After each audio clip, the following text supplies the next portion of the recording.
लोग ऐसे महान शक्ति की, ऐसे महान निष्कलंक अवतार भगवान की हम लोग अगर काम में लगना चाहते हैं, परिवर्तन चाहते हैं, तो किसी के पचड़े में, किसी के चंगुल में मत फंसो।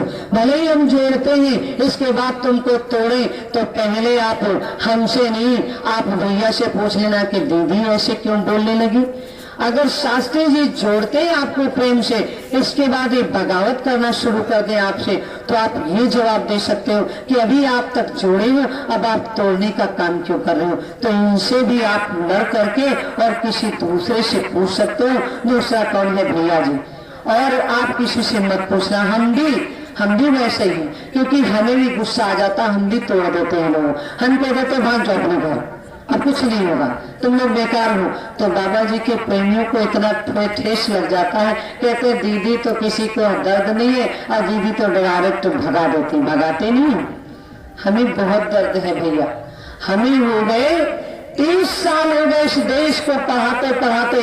कहे बच्चों, बाबा जी के प्रेमियों, तुम बाबा जी की पुस्तकों को पढ़ लो, बाबा जी की सारी बातों को याद कर लो कि चाहे कांटों पे मुझे चलना पड़े, चाहे अग्नि में मुझे जलना पड़े, चाहे छोड़ के देश निकलना पड़े, पर मन नहीं डगमग मेरा हो। आप लोगों ने संकल्प लिया था और फिर डगमगा गए, तो इसका दोष किसका है? दोष न मेरा है न स्वामी जी का, दोष तो आपका है जो आप डगमग हो गए।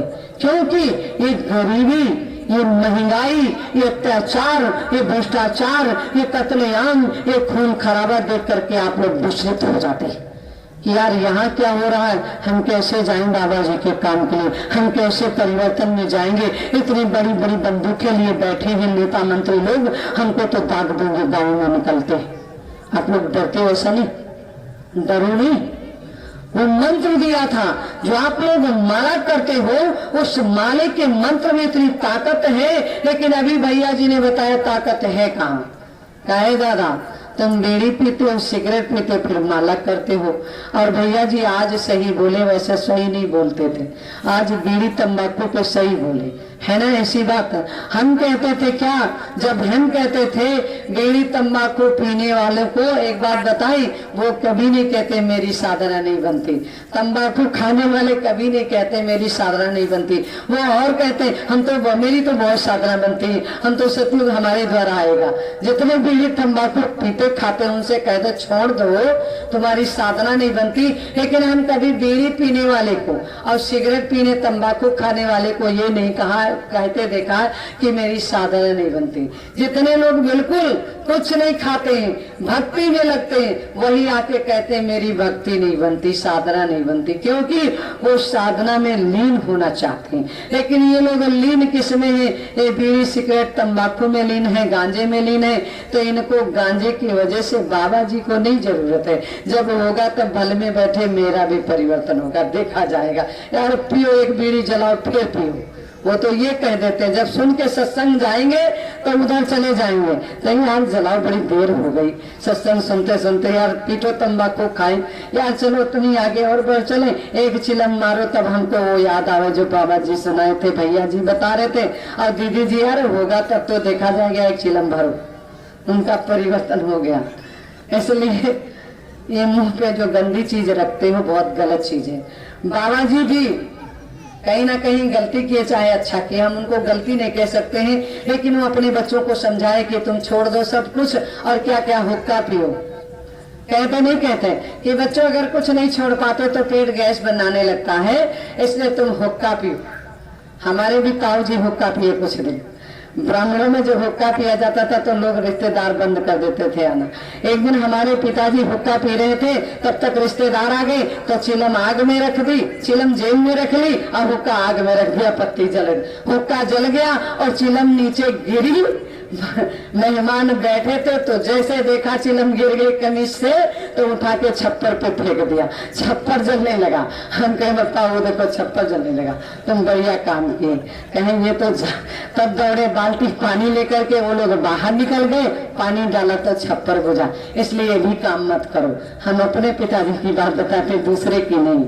इसलिए ऐसी गलती मत करो, हुक्का भी ना पियो, सब धीरे धीरे छोड़ दो, परिवर्तन का समय आने वाला है। हम किसी से नाराज नहीं होते, किसी से गुस्सा नहीं करते। हम 10 मिनट की गुस्सा करते हैं, इसके बाद उसके पास फिर जाते, दादा खाना खा लो, भैया भोजन कर लो, भैया क्या बात है, अच्छा ये काम कर लो, जिससे इसकी बात कहीं कर जाए, इससे हमसे थोड़ा सा टेंशन खत्म हो जाए। नहीं तो ये तो भाई खारा दीदी फिर बोल देंगी कुछ, इसलिए हम नाराज नहीं होते। ये भी नहीं कहते आप जाओ, लेकिन जाने के लिए कहते हैं कि आप बिल्कुल मजबूती से रुक पाओ तो रुको। हम आपको लाख भगाएंगे, अगर भागने वाले नहीं हो तो भाग नहीं सकते हो। इसलिए ये परीक्षा हम लेते हैं कि हम बार बार आपको मारेंगे, डांटेंगे, हड़काएंगे। अगर भागने वाले होंगे तो एक डांट में चले जाओगे। अगर परिवर्तन करना चाहते हो, सतयुग लाना चाहते हो, कलयुग भगाना चाहते हो, बाबा जी के दर्शन को करना चाहते हो, और चौथा महायज्ञ में भाग लेना चाहते हो, इतिहास में नाम लिखाना चाहते हो हर युग में, और आप मुक्ति और मोक्ष के रास्ते पे जाना चाहते हो, तो आप लोग भागोगे नहीं, मेरा संकल्प है। रुकोगे, लेकिन थोड़े ही लोग रुकोगे, सब लोग नहीं रुक पाओगे। ये तो शक्ति के सामने सब लोग नहीं रुकते हैं, लेकिन शक्ति दिखाई नहीं देती। शक्ति उस दिन ने बताता, शक्ति की कोई परछाई नहीं होती, और शक्ति की कोई वो नहीं होती, पहचान नहीं होती। शक्ति की कोई पहचान नहीं।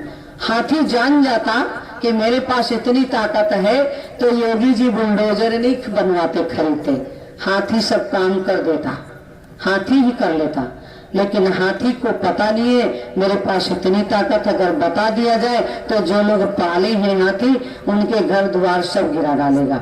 इसलिए जो ऊपर पहलवान बैठता है, उसको एक गर्दन में उसके अंदर उसको मार के एक पैर से दाब देगा। लेकिन हाथी को नहीं पता मुझे इतनी ताकत है, इसलिए शक्ति को नहीं पता है कि मेरे पास शक्ति है। अगर शिवरी जान जाती, शिवरी को लोग भी जान जाते कि ये कोई अच्छी नारी है, शक्ति है, तो वो इतना मेहनत नहीं करती। शक्ति ही मेहनत कर सकती, सबके बस की बात नहीं। तो जितने लोग इस आश्रम के अंदर हर बार आते हैं, अपने मन में संकल्प कर लिए हैं कि हे दीदी हम जाएंगे नहीं, कुछ भी आप बोलो, कुछ भी कहो, इसलिए वो त्रेतायुग के हमारे साथ के हैं। जैसे सीता का साथ दिए थे, मानव सेना सीता का साथ दी थी, उसी तरीके से आप लोग साथ दो, तो हम लोग धन्य हो जाए और हमारा काम हो जाए।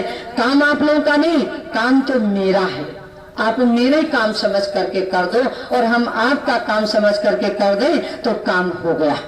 किसी को कोई मेहनत नहीं करनी पड़ेगी, और कोई किसी का बोझ नहीं लगेंगे हम। इसलिए स्वामी जी भी कहते थे, बच्चों तुम मेरा काम कर दो, मैं तुम्हारा काम कर दूं, तुम मेरा ठेका ले लो, मैं तुम्हारा ठेका ले लूं, और मेरा भी ठेका, मैंने भी ठेका किसी से लिया है। मेरा भी कोई बाप है जिससे ठेका लेकर के आया हूं। अगर बिना ठेका का पूरा काम किए चला जाऊंगा तो मुझे भी न दोजक जन्नत कुछ नहीं मिलेगा, मुझे भी वहां बैठने की जगह नहीं मिलेगी। इसलिए अपने दृढ़ संकल्प को लेकर के जाओ। आज बहुत शुभ दिन है। हम तो बहुत बकते चले आए और आप सुनते चले आए, लेकिन ना आप सुधरे और ना मेरा काम हुआ, और हम भी आप लोगों को भगाते रहते हैं। तो भगाने की बारी ना आए, आप लोग चिपके रहो। जैसे लोहे में जंग चिपक जाती है और फिर रेगमाल रगड़ो छूट जाती है, वो काम मत करो, वो काम मत करो रेगमाल से छूट जाए। ऐसा चिपको स्टील में जो निकल लग गई, ये लोहे पे स्टील का जो प्लास्टिक चढ़ जाता है वो छूटने वाला नहीं है। इसलिए वो काम करो कि आपका वो जंग छूटे ना। जो आप पर चढ़ जाए, लोहे पर जो स्टील का निकल चढ़ जाता है, वो टेंट लग जाती है, वो छूटती नहीं है। स्टील है लोहा, लेकिन चमकती है चांदी से ज्यादा। इसलिए आप लोग ऐसे चमकना शुरू करो। और आप सतयुग तीर्थ पे नंबर 1 पे आप सबसे पहले आश्रम की व्यवस्था करो, जमीन की व्यवस्था करो, रहने के लिए आवास बनाओ, कुटिया बनाओ स्वामी जी की, और सबसे पहले उन हनुमान जी का आप व्यवस्था कर दो जो तुम्हारी रक्षा के लिए आए हुए हैं। वो राम और लक्ष्मण का काम करने के लिए हनुमान जी आए हैं, जो सबसे पहले आपकी आत्मा की शुद्धि, भूत और प्रेतों का वास जो आप लोगों पे है वो भगाते हैं। तो सबसे पहले तो हम उनकी मदद करें, चाहे छोटा सा मठ बनवा दें, 5000 ईंटों से बनवा दें, थोड़ा सा बनवा दें, उनके स्थान पे जब हम उनका स्थान बनवा देंगे, वो एक जगह आजीवन बैठा देंगे, तो मुझे मेरी आत्मा में कोई भय नहीं रह जाएगा। भय नहीं रह जाएगा तो जब काम करेंगे, हम आगे जब से बढ़ेंगे, तो हमारे आगे और पीछे स्वामी जी महाराज और नेताजी सुभाष चंद्र बोस और तीसरी शक्ति कौन, हनुमान जी काम करेंगे। तो हनुमान जी वायुयान के तरीके से उड़ लेते हैं, तो ना ऊपर कोई आ पाएगा और न नीचे कोई आ पाएगा। जब ऊपर कोई राक्षस आएगा तो हनुमान जी उड़ करके उससे गदा से प्रहार करेंगे। इसलिए आप लोग बिल्कुल हनुमान के तरीके से आप भी सेवक बन जाओ हनुमान जी के, कोई अंगद बन जाओ, कोई सुग्रीव बन जाओ, कोई कुछ बन जाओ और काम कर दो हनुमान का। और हनुमान जी राम का काम करने के लिए तैयार हैं। तो आप लोग अब देर किस बात की, एक बार अपने ही मुंह से कह दो कि हम काम करने के लिए आए हैं, तो हमें भी आत्मा में खुशी हो। ये दादा कुछ हुआ नहीं, हमको लगता आप काम नहीं, आप शान चढ़ाने के लिए आए हो। यही तो बोल रहे हो, धीरे से शान चढ़ा के चले जाओगे और फिर हम उसी में फंसे रहेंगे। इसलिए आप संकल्प लो, कई बार संकल्प ले चुके। ये बताओ, आप ना माँ मानते हो मुझे, ना बहन मानते हो, मानते हो? नहीं मानते। देखो है, अगर मानते होते तो एक झटके में हाथ उठा के आवाज लगाते। उस समय जब अंग्रेज भारत पे आए तो इतनी देर लगाते, तब तक अंग्रेज तो अपने एक बम नहीं 10 बम मार देते एक आवाज में। लेकिन वो क्या कहते थे, एक आवाज में भगत सिंह ने क्या कहा, 1 घंटा पढ़ने के पहले वो कह देते थे कि माई रंग दे बसंती चोला। एक इंकलाब की नारी लगाती थी। लेकिन आपके मुंह से तो कुछ नहीं निकलता, न जय गुरुदेव निकल रहा और न सत्यम निकल रहा, न ये निकल रहा कि हम काम करेंगे। कुछ निकला? जब दबाव बनाते, दबाव बनाने से काम नहीं होगा। ये तो ऑटोमेटिक परिवर्तन बोलने लगेगा कि हम परिवर्तन के लिए आए हैं। जैसे काम बोलने लगेगा, आपका धर्म बोलने लगेगा, आपकी शक्ति बोलने लगेगी। तो अभी तो कुछ दिखाई नहीं पड़ा, एक तो अंधेरा लगता है और आप लोग दिखते नहीं हो, और दिखते हो तो आपके हाथ हैं बड़े बड़े, आपके पास झंडा है, डंडा है। अब झंडा डंडा कोई नहीं रखता है, रखते हो सब लोग, तो ये गलत करते हो। अस्त्र कौन सा दिया था स्वामी जी ने? झंडा डंडा कोई नहीं रखते हो। रखते हो? कोई नहीं रखते, शर्म करते हो, शर्म करते हो ना। लेकिन उस समय के लोग, कुछ लोग आज भी शर्म नहीं करते। वो चाहे जितने बड़ी नातेदारी में गए, अगर वो बारात में भी गए तो उनका झंडा है। अगर अपने बेटे की बारात में गए तब भी वो झंडा डंडा लिए खड़े हैं। उनसे पूछो लड़के का बाप कौन है, अरे वही जो झंडा डंडा लिए खड़ा। तो शर्म मत करो, है ऐसी बात नहीं, सही है ना। तो माताएं बहने झंडा कहती, जो हम डंडा डंडा डाले के लगे, तुम्हारे बहुरिया हम कहाँ हंसते हैं, हमारी बेटिया हम कहाँ हंसते। वह BA करते, इंटर करत का, तुम मायू न करो, सब हंसती है माई हमारी सहेली। बताओ, इसलिए परिवर्तन के लिए हंसी, लोग हंसी करते हैं, लेकिन जिसकी हंसी होती है उसकी ही आगे विजय होती है। इसलिए आप लोग एक बार तो बोल दो अपनी ही आवाज से, आज नाम लिख लो सबका और इनके सबके संकल्प लिखवा लो। संकल्प आप छपवा दो, ये लोग अपना संकल्प पत्र भर दें। कितने लोग जीने के लिए नहीं, मरने के लिए आए हैं। जब ये लिख देंगे तब समझ लो परिवर्तन का समय आ गया है। अभी देखा, मरने के लिए लोग जाते हैं युद्ध में। जब लड़ाई लड़ने के लिए जाते हैं तो 20,000, 30,000, 50,000, 60,000 वेतन मिलता है। लेकिन अपनी बीवी इतनी कीमती, इतने बच्चे कीमती छोड़ करके, और जब कोई नौकरी नहीं मिलती है तो कहते युद्ध में ही मर जाए, तभी हमारा इतिहास में नाम लिखा जाएगा। जान करके चले जाते, जान करके सेना में भर्ती हो जाते। तो आप लोग ये सेना ही है। कौन सी सेना है? भारतीय सुभाष सेना। और भारतीय सुभाष सेना का नायक कौन है? नेताजी सुभाष चंद्र बोस। और उसका काम कौन कर रहा है? बाबा जय गुरुदेव जी महाराज। मेन मुखिया राम कौन है? बाबा जय गुरुदेव।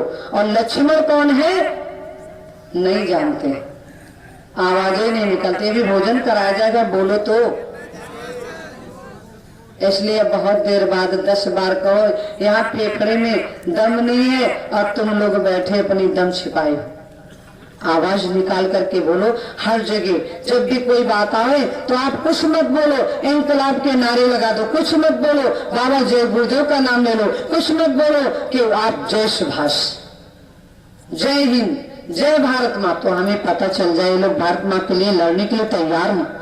इतना भारत माँ के अंगों को काट दिया गया है और हम लोग बैठे तब भी देख रहे हैं। इसलिए मत देखो ऐसी ऐसी बुराइयां।